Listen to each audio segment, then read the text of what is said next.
Hey guys, welcome to my channel. Autumn is here, the temperature is getting low. The lowest temperature in our area now is around 8 Celsius. To protect our plants from the cold temperature, we have moved most of the flowers inside. Only some orchids, including Dendrobium and Cymbidium, are left outside. Those orchids love low temperatures, and coldness will stimulate them to bloom. We counted all the plants we have. We have around 300 houseplants and orchids. It did take us a few days to settle down all the plants in the house. So in this video, we will have a plant tour. I want to show you all the plants except for orchids that I have already collected so far. Let's see if there is any plant that you like. If you like this video, please thumbs up, leave a comment, and share with more friends. If you have not subscribed to my channel, please subscribe. We will have more free, interesting, and useful videos in the future. This is our dog's room. It has 3 south-facing windows and 2 east-facing windows. This room has good sunlight. Therefore, we put many plants here. These 2 puppies are beaver terriers. The bigger one is a boy, and the little one is a girl. We have a Shih Tzu and 2 Yorkies here. They love their comfy couches. We have another Yorkie mom over there. She's nursing 2 newborn puppies now. They are 3 weeks old.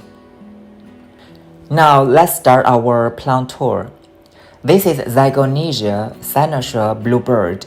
It is a hybrid orchid that prefers to stay moist. It grows very quickly and gets beautiful blue-purple flowers. These are my Phenolopsis orchids.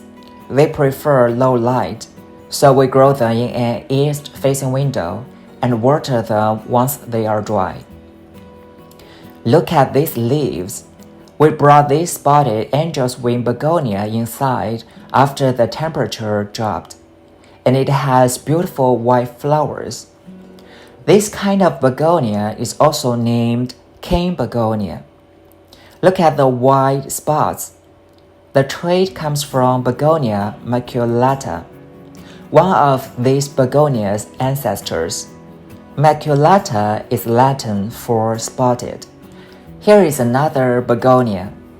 The leaves have much smaller speckles and has gotten very tall and leggy, and can get even taller, though people often take cuttings to keep them small. It gets beautiful red flowers that hang below the cane near the growing end.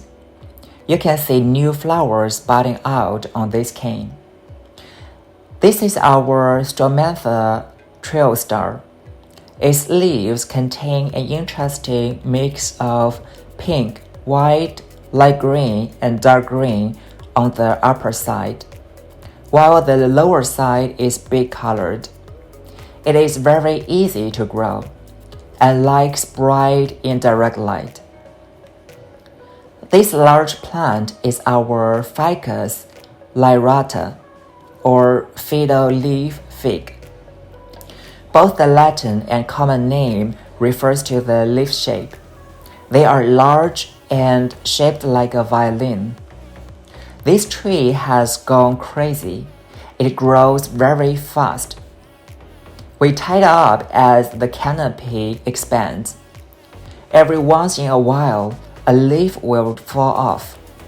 You should not let dogs eat the leaves, as they can upset their stomachs. Dogs often won't eat them because they don't taste very good. Our dogs don't ever eat the fallen leaves, though they sometimes fight over them and tear them apart. We set up some chicken wire at the base to prevent them from digging up the soil or scratching the trunk. These trees can be tricky, but once they have found a spot that they like, they really thrive. This ficus and the next few plants are all located in a south-facing window. Look at these peculiar leaves. This is a type of bird of paradise, called the giant white bird of paradise. The scientific name is Strelitzia nicolai. It grows much larger than the typical orange-flowered bird of paradise, and is easily recognizable through its distichous leaves. They form a flat fan shape. It will not bloom until it is older, but when it does, the flowers are white and purple colored with blue tones, in the classic bird of paradise shape. We have a few plants on this shelf. A Glaonema like these are also called Chinese evergreens. What beautiful pink and green leaves. This is a little baby variegated ficus. I'm going to try and train it into a bonsai. They love full sun. These are my two wattles, acacia species which are native to Australia. The first one over here is Acacia Strelitzia, or willow wattle. The second over here is Acacia stenophila, or black wattle. They are both very drought tolerant and full sun is ideal. They can be trained to grow quite large and produce a profusion of small, puffy, lovely smelling yellow flowers in the winter. These plants like full sun and dry conditions. The first is Ionium black rose. This little one is Ceropegia, or string of hearts. The flowers are very interesting and strange, and a few other succulents over there. Here's my beautiful Calendula bonsai. This tree is closely related to mimosa and gets a similar powder puff flower which is larger and deep red instead of pink. The leaves close up at night. Behind it are my straw flowers. These plants have flowers which feel dry even when fresh, and are excellent for arts and crafts. Between them is my little Jade. Its color looks like sunset. This is my favorite Begonia. This angel's wing Begonia has lovely, heavily silvery colored leaves with delicate, dangling pink flowers. It really is an angelic combination, and it stayed relatively compact for us. Behind it is my croton. It is grown for its striking evergreen leaves and is native to the tropics of Southeast Asia and Australia. I have this tree for 3 or 4 years. It grows quite fast. Over here, we are back to an east-facing window in the kitchen. This is my lovely little Rex Begonia. It has interesting, twirling, colorful leaves. I am amazed by its gorgeous leaves. Next to it is one of our blooming Oncidium twinkle, a very small orchid that gets spikes of tiny blossoms. It has another spike on the way. Finally, we have our snake plant. This plant has a funny common name, mother-in-law's tongue, because it looks so sharp. This plant is really good for cleaning the air. This is another orchid, our Dendrobium by Purple Splash. This is what's called a cane-type dendrobium, or a field-type dendrobium. They are extremely sensitive to cold, and even a cold summer night that dips into the 50 Fahrenheit can cause serious damage. This is its last flowers. The others have fallen off after blooming for weeks. Our living room is quite dark, so we plant pothos here. There is a saying about this plant. First it sleeps, then it creeps, then it leaps. This one started leaping long ago and has crawled all over our house. As it extends, it will eventually drop leaves in shady areas. The head of this branch has crawled to the second floor. You can do lots of fun things with these plants. Here is one of my favorite corners with many beautiful plants and fragrant flowers. This is our Never Never plant. It has nice splashes of lime green on the dark leaves. We grow this philodendron lemon lime near our staircase. Its beautiful leon-colored leaves love to gracefully twine through the balustrade, creating a very beautiful, bright feeling.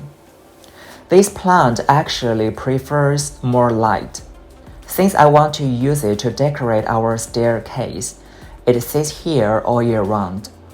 It does not grow very fast here, but it does grow and has no problem to survive.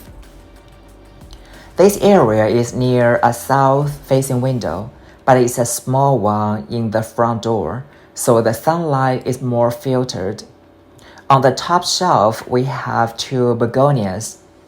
This small one has interesting maroon and silver foliage and an upright habit. The other has silver leaves with green veins and a spreading, slightly weeping habit. It gets pretty little white and pink flowers, and the new foliage is lime green. Isn't it interesting how many different kinds of begonia there are? This is why they are one of my favorite plants, so elegant and beautiful. Between them we have a lipstick plant. This plant hangs down and gets beautiful tubular red flowers. Down here we have a prayer plant with its very interesting leaf coloration. This plant likes shade and is very easy to grow. Next to it is another philodendron, which trails down like this. Here is our front door, which we don't use in the winter. This nice sunny alcove is filled with our plants. A lot of these are blooming right now. I guess this is called money tree. If not, please correct me and leave a message below. This plant is super easy to grow. They grow very fast. I really appreciate its thick and old trunks. I will turn it into a bonsai later. This is my blue plumbago. I love this plant. It flowers profusely and grows so easily. It has a beautiful lavender blue color, and you can see many more buds on the way. I am currently turning this plant into a tree shape. This is my glory tree, also known as princess flower. It also flowers heavily and has been trained into this tree shape. Look at the beautiful flowers, which fade from purple to magenta and have beautiful white anthers. Next to it, we have our orchids. This little one is a Telomnia. They can tolerate more dryness than other oncidiums and require a stricter dry rest. Look at these beautiful, intricate flowers. Behind it is our oncidium heaven sent. This is a hybrid descended from the famous cherry baby, better known as the chocolate orchid. Ours has so many spikes, and the flowers smell so lovely, like fresh cookies. Every time we pass this corner, the pleasant smell makes you feel so happy. On this upper shelf, we have another orchid, one of our Phenolopsis. This one is different from the store-bought orchids though. Look at its smaller, pointier flowers. Next to it is our cherry bonsai that just finished blooming. I am training it to hang down and weep. And at the bottom here is our eucalyptus. This plant looks interesting and smells lovely. I really like those unique silvery leaves. Our sunroom is filled with orchids and other plants. Most orchids are here. We maintain high humidity and warm temperature here. This is our osmanthus. The fragrant flowers smell so nice right now. The whole room is filled with the scent. You can even use these flowers in tea, as is traditional in China. We are getting lots of new growth, which is exciting. This is a larger ficus thriving in our south-facing sunroom. It has very pretty variegated leaves. Next to it is our alocasia, with its interesting foliage. Alocasia is poisonous to pets. They must stay away from our dogs. Behind these plants, I am propagating some succulents. Here's my little Ficus Bonsai. I trained this at a bonsai class. Next to it is another alocasia. I used to have a bigger one. Well, my neighbor really loves it, and it was her birthday, so I gave that one to her as a gift. Later, I got this little one. This strange plant is Euphorbia caput medusae. The specific epithet literally translates as Medusa's head, which is a common name. You can see why. These plants will often grow small babies' heads on the tip of their branches, which will break off and root elsewhere. This plant enjoys more water than other succulents. Behind it are some Haworthia and other succulents. Here is another baby Medusa's head. Next to it is another bonsai. It's a pomegranate. You can even see a fruit growing here. This interesting plant is a Stephania. It is used in traditional Chinese medicine and will eventually grow into a vine. It has been maturing slowly but steadily for us. We also have many Hoya. This is one of them, with lanceolate green leaves. I got it from an orchid show this spring. Next to it is my gorgeous variegated one. Look how beautiful the white pink leaves are. It grows quite fast, but it doesn't bloom often. It usually blooms in spring. Next to it, we have a few cactus. This is trailing succulent, and here is my monkey's tail cactus. I really love this one. It grows so long and looks very interesting. Well, my friend actually is afraid of its furry branches, which is my favorite. This one is my red passion flower. It loves sun and gets really gorgeous bright red flowers in winter. This plant cannot stand hot temperatures in summer. Move them inside if you find their leaves hang down. Next to it is a Streptocarpus, a lovely Gesneriad that gets pretty white and purple blossoms. At the bottom, we have my maidenhair ferns. This had a really rough time this summer. It got really hot. This fern was burned and the other died back completely. Fortunately, it survived. I like their graceful fronds. This is my Queen of the Light, or Night Blooming Cereus. This is called an Orchid Cactus, but it's actually neither an orchid nor a cactus. It hasn't bloomed for us yet. Fingers crossed it will this year. Behind it is one of my many jasmines, and next to it are some small succulents.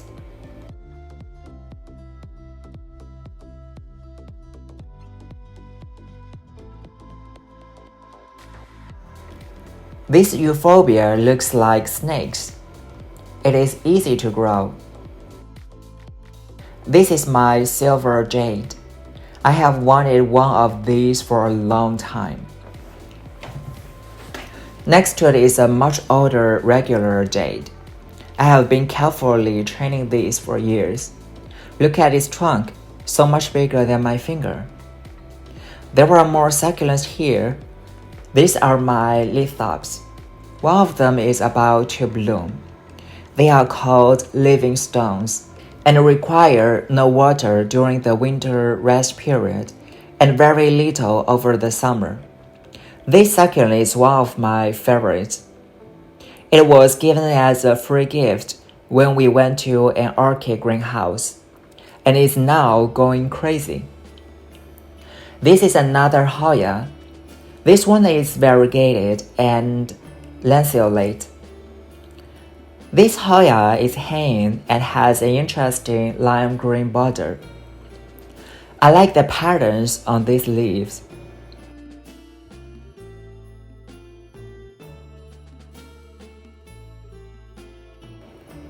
This is a Hoya starter plant.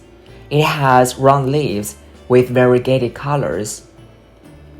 Here we have a very special Hoya. I propagated from a small branch. They grow fast and are very easy to propagate. This Hoya has dark green leaves with nice silver flecks. Here we have an orange bird of paradise, scientific name Strelitzia reginae.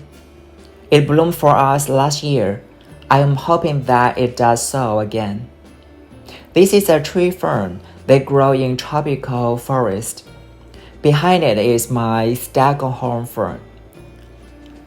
And another interesting plant with white and green leaves.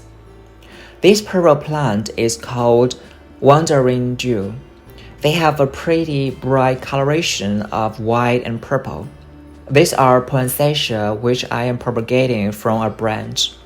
Right next to them is our Nepenthes, a tropical carnivorous plant. They like hot temperatures. They don't grow very well in our warm environment. We also have more ferns and jasmine on the top shelf. The jasmine smells so lovely when it blooms. It grows extremely fast. I don't have good luck with its flowers. It never bloomed since I got it. If you know this plant, please let me know how to make it bloom.